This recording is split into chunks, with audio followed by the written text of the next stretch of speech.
Ireland is a large island in the Atlantic Ocean located next to Great Britain. After the Roman Empire established control over most of neighboring Great Britain, Christianity began to spread rapidly among the local population. In 432, St. Patrick, who was born on the British Isle, reached the shores of Ireland and began to spread Christianity. Very soon, almost the entire population of Ireland converted to Christianity, and by the 6th century a huge number of monasteries had been opened on the island. In the 10th century, the population of Ireland began to suffer from Viking raids. In addition to plundering the local population, the Vikings began to create their own settlements on the coast of the island. Dublin and Limerick were founded around this time. In the 11th century, under the leadership of King Brian Boru, the Irish managed to completely drive the Vikings out of the island. In the decisive battle, Brian Boru died, and his followers formed the 5 kingdoms of Leinster, Munster, Ulster, Meath and Connaught on the island. Nominally, supreme power over the island was in the hands of the High King, but it was severely limited. The kingdoms of Ireland were constantly at war with each other for decades, until King Dermot of Leinster kidnapped the wife of the leader of one of the tribes of Meath. He, in turn, turned for help to the High King Roderick O'Connor, who expelled Dermot from his possessions. Having left the island of Dermot in 1167, he turned for help to the English King Henry II, who by this time had been making plans to conquer Ireland for several years. In 1169, Henry sent the Earl of Pembroke to Ireland in order to restore King Dermot's possessions in the first place, and also, if circumstances were favorable, to establish control over the entire island. Almost immediately after the landing, the English troops managed to occupy Waterford and Dublin, quickly breaking the resistance of the Irish garrisons. In 1171, Henry II personally arrived in Ireland and set about conquering the island. Since the claims of the English king to Ireland were supported by the Pope, the local clergy almost immediately recognized his authority. Very soon, the English troops managed to establish control over Leinster and Munster. Despite the stubborn resistance offered by the Irish troops in 1175, High King Roderick had to conclude a peace treaty with Henry II, according to which the British got the eastern part of the island, and Roderick got the western. At the same time, Roderick recognized himself as a vassal of the English king and undertook to pay an annual tribute. From that moment on, the English barons began to establish their power over the eastern part of the island, which was ruled by the royal governor. Also, peasants from England began to move to the lands controlled by the English crown. After Robert the Bruce, who successfully fought the British, became the new Scottish king, the Irish leaders turned to him for help. In turn, Robert sent his brother Edward to Ireland, who in 1315 was proclaimed King of Ireland. He tried to oust the British from the island, but 3 years later he died in battle with the English troops without realizing his plans. In 1348, a plague broke out on the island, which destroyed almost all the English who lived in the cities. After the end of the plague, the real power of the British extended only to Dublin. After Henry VII ascended the throne, he set about restoring the lost influence in Ireland, which allowed the British to restore their power in the eastern part of the island. In 1534, an uprising began in Ireland led by Thomas Fitzgerald, who went down in history as Silken Thomas. Since the local clergy were in no hurry to go over to the side of the rebels in 1536, the English King Henry VIII managed to suppress the uprising, after which he decided to conquer the entire island. In 1541, he officially proclaimed himself King of Ireland. Since the English Reformation took place during this period, all the British became Anglicans, and the Irish remained Catholics, which further aggravated the enmity between the Irish and the British. The English monarchs were not happy with the fact that the Irish remained Catholic, so Queen Elizabeth made an attempt to carry out the Reformation in Ireland. First, she confiscated all the wealth of the local Catholic Church in favor of the new Anglican clergy. Of course, The local population did not like this scenario, and from 1560, uprisings began to flare up throughout Ireland. In the end, all the centers of the uprising were suppressed and the British managed to regain control over the entire island. For a long time, Ireland lived under the rule of the English crown, but when a civil war broke out in England, local lords took advantage of the favorable situation and raised an uprising and created an independent Confederate Ireland. Unfortunately for the Irish, their period of independence did not last long. In 1649, Oliver Cromwell, at the head of his battle-hardened army, landed on the island. In just 9 months, Cromwell managed to conquer the entire island. After that, he transferred power over the island to his son-in-law Ayrton, and he returned to England.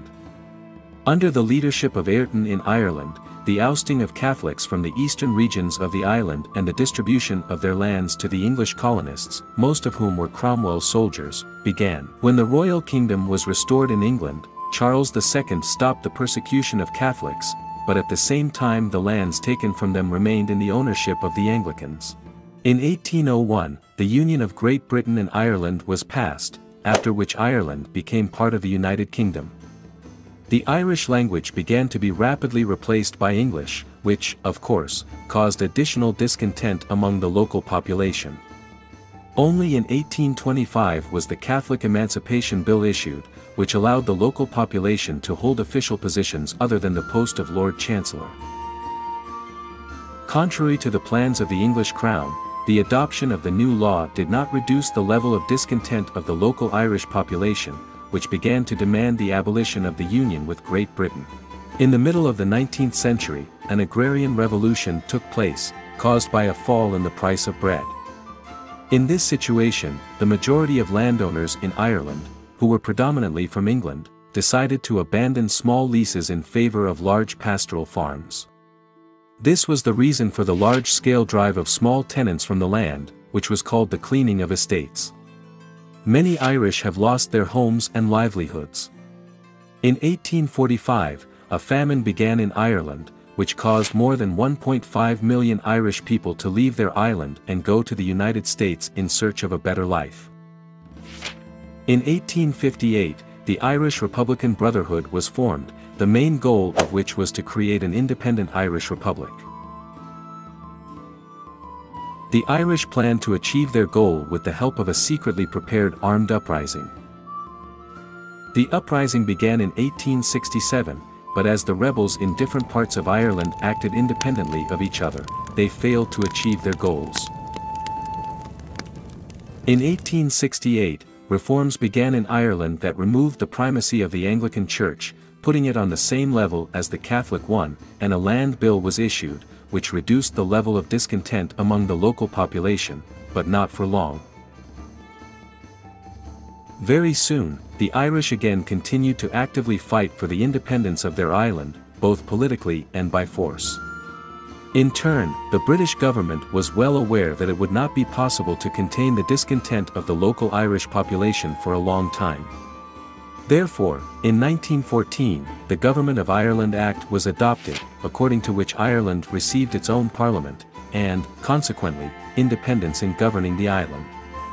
Even during the discussion of this bill, he caused great discontent among the inhabitants of the province of Ulster, who were predominantly Anglicans. A provisional government of the Protestant province of Ulster was quickly created, which planned to take power in Ulster in the event that Ireland was granted autonomy. The Ulster Volunteer Corps was also created, which acted as the power wing of the self-proclaimed government of Ulster. In turn, supporters of Irish self-government also did not sit idly by. Paramilitary units were actively created in Dublin, the number of which quickly reached 100,000 people. It became obvious to everyone that as soon as the autonomy law came into force in Ireland, a civil war would begin, so its adoption was postponed until the end of the First World War. The prospect of autonomy after the end of the First World War divided the Irish volunteers. The fact is that most of the volunteers, in exchange for granting autonomy, were ready to go to the front in the ranks of the British Army, but at the same time, 12,000 volunteers agreed only to complete independence from Britain and refused to change their position. In the spring of 1916, the Irish Republican Brotherhood planned, together with 12,000 radical volunteers, to raise an uprising in Dublin.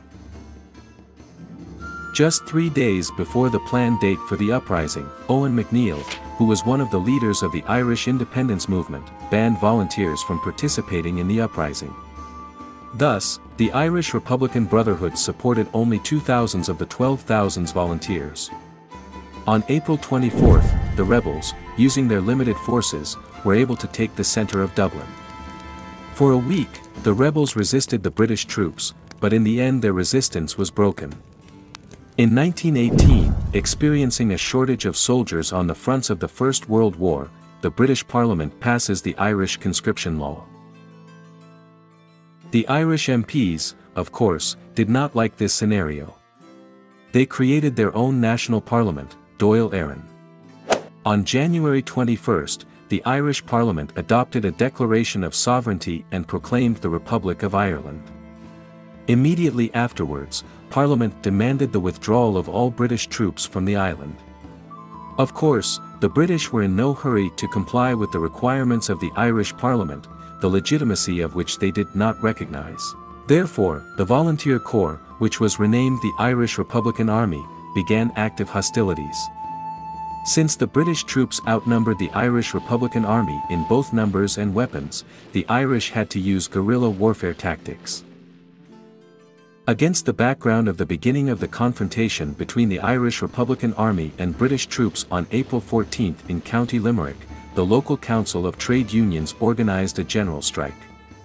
During the strike, the workers began to demand the proclamation of a Soviet republic. Since the current military restrictions had a negative impact on employers, they unexpectedly supported the demands of the workers. Already on April 15, the Republic of Soviet Limerick was proclaimed, and the strike committee was given power and began to distribute essential products, print newspapers, and their own money. Realizing that the situation was taking the most unexpected turn, the British government decided to make concessions to the strikers and lifted all previously imposed restrictions in exchange for stopping the strike. Already on April 27, the strike was terminated, and the Soviet Republic of Limerick ceased to exist. On November 26, 1919, an armed uprising broke out in Dublin, and a full-scale guerrilla war broke out throughout Southern Ireland. As guerrilla warfare in Ireland escalated on March 10, 1920, a council of Ulster nationalists organised a vote in Belfast. As a result of this vote, Ireland was divided into two parts, Northern and Southern, each of which had its own parliament. Since not the entire population of Ulster agreed with such a decision, violent armed clashes began on July 21 in Belfast. On May 24, 1921, elections were held for the Parliament of Southern Ireland, and on June 7, elections were held for the Parliament of Northern Ireland, which actually consolidated the split of the island into two parts. The rebels did not have the strength to establish control over the whole of Ireland. At the same time, the British Empire could not suppress the uprising, so on July 10 the Irish Republic signed a truce with the United Kingdom, and the next day the Irish Republican Army ceased hostilities. On December 6, 1921, the Anglo-Irish Treaty was signed, according to which Catholic Southern Ireland was recognised as an English dominion, under the name of the Irish Free State, and Northern Ireland became part of Great Britain. In 1949, Ireland was proclaimed a fully independent republic and withdrew from the British Commonwealth of Nations.